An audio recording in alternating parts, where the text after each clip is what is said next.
వినాయక చవితి వేడుకలలో తప్పనిసరిగా నిబంధనలను పాటించాలని గణేష్ మండప నిర్వాహకులకు కూకట్పల్లి ఏసీపీ శ్రీనివాసరావు సూచించారు.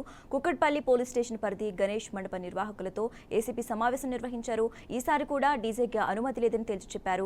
గణేష్ మండపాలకు తప్పనిసరిగా అనుమతి తీసుకోవాలన్నారు. అలాగే గణేష్ నిమజ్జన సమయంలో పాటించాల్సిన జాగ్రత్తల గురించి మండపాల నిర్వాహకులకు పలు సూచనలు చేశారు. ఎటువంటి అవాంఛనీయ ఘటనలు జరగకుండా ప్రశాంతమైన వాతావరణంలో పండుగను జరుపుకోవాలన్నారు. కుకట్పల్లి పిఎస్ ఆర్గనైజర్ మీటింగ్ పెట్టుకున్నాము. మేము ట్రాఫిక్ డిపార్ట్మెంట్ కలిసి ఈ మీటింగ్ను ఆర్గనైజ్ చేశాము.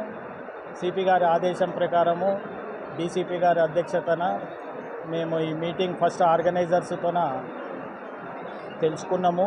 ఏమేమి వాళ్ళ సమస్యలు ఉన్నాయి, పోలీస్ తరఫు నుంచి ఎటువంటి సర్వీస్ కావాలి వాళ్ళకు తెలుసుకొని వాళ్ళు మేము మ్యూచువల్గా వాళ్ళు ఏం చేయకూడదు, మేమేం చేయాలి, మేమేం చేయకూడదు, వాళ్ళు ఏం చేయాలి అని మాట్లాడుకొని రేపు మళ్ళా కోఆర్డినేషన్ మీటింగు ఇదే హాల్లో ఎన్కేఎన్ఆర్లో పెడుతున్నాము.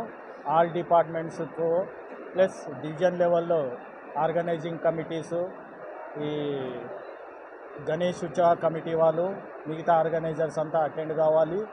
ఈ గణేష్ విమర్శను మరియు పండగ అందరం కలిసి ఎటువంటి విభేదాలు లేకుండా మనసులో నిష్టగా చేసుకొని విజయవంతం చేయాలని కుకట్పల్లి తరఫు నుంచి కుకట్పల్లి డివిజన్ ఆఫీసర్గా మేము కోరుకుంటున్నాం.